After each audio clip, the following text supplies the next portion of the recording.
যে তোমায় সেবা দেব এমন যোগ্য দেহ আমায় দাও। কখনো তো ফোটার নয়ন জল আসলো না যে হে গৌর হরি আমার কেউ নেই, তুমি ছাড়া বলো আমার কে আছে। আমার ধরম করম তোমার ওই রাঙা চরণ, তুমি ছাড়া বলো আমার কে বা আছে মা। ফটো কেটে কেটে নয়ন জলে ভেসে যায়। পিতা যেহেতু কথা দিয়েছে, দেখুন পিতার কতটা ধৈর্য, এও যেন ভগবানের পরীক্ষা যে কতটা ত্যাগ করতে পারে। সন্দীপন মুনি কৃষ্ণ নাম মুখে নিয়ে খড়গ দিয়ে যখন মাথাটা কেটে দিল, মাথাটা কেটে দেওয়ার পরে সন্দীপন মুনি মাথাটা নিয়ে যমুনা ফুলে কাঁদছে যে গোবিন্দ এমন জন্ম আমায় কেন দিলে, যে জন্ম পেয়ে পুত্রকে নিজ হতে হস্ত দিয়ে হত্যা করতে হলো। গোবিন্দ এমন জন্ম আমায় কেমন দিলে,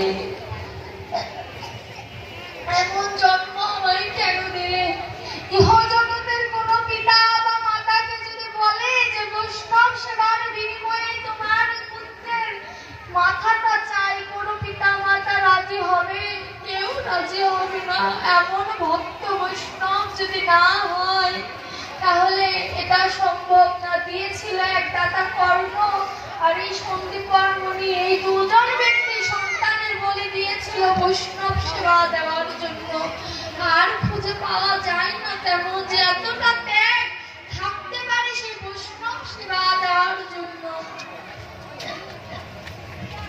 সন্দীপন মুনি যখন তার পিতার ভাব ত্যাগ করে পুত্রের মাথাটা যমুনার জলে ভাসিয়ে দিলেন, ভাসিয়ে দিয়ে দেখুন বদনে কোনো চোখের জল নেই, বদনে কোনো কামনা বাসনা নেই। তিনি কন্দল নিয়ে যাবতীয় সকল কিছু নিয়ে বৈষ্ণবের গৃহে গেলেন।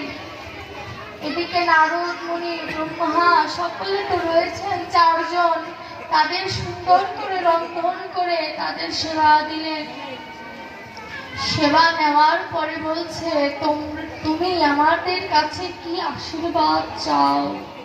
সন্দীপন মুনি বলছে আমি একটি আশীর্বাদ করবেন, আমি যেন প্রতিদিন প্রতি জন্মে যেন আমি সাধু গুরুর সেবা দিতে পারি। একবারও কিন্তু চাইনি যে আমি আমার মৃত পুত্রের প্রাণ ভিক্ষা চাই। চাইলে কি গোবিন্দ দিত না?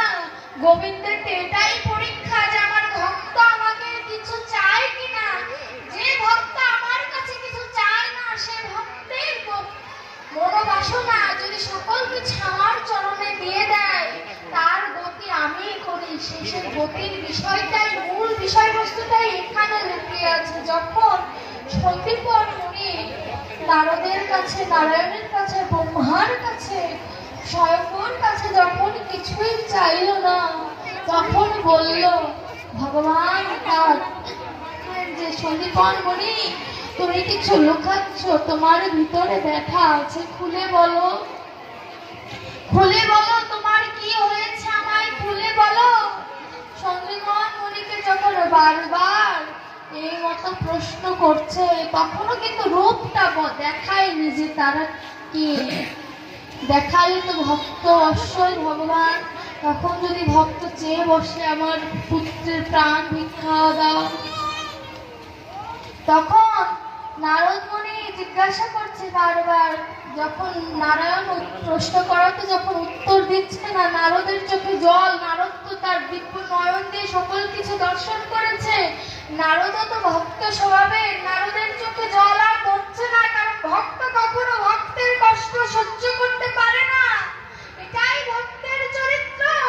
একজন শুদ্ধ ভক্ত যদি দেখে অন্য ভক্ত কাঁদছে, তাকে বুকে আলিঙ্গন ধরে একটি কথাই বলে, তুমি কেঁদো না, গোবিন্দ আছে, তুমি কেঁদো না।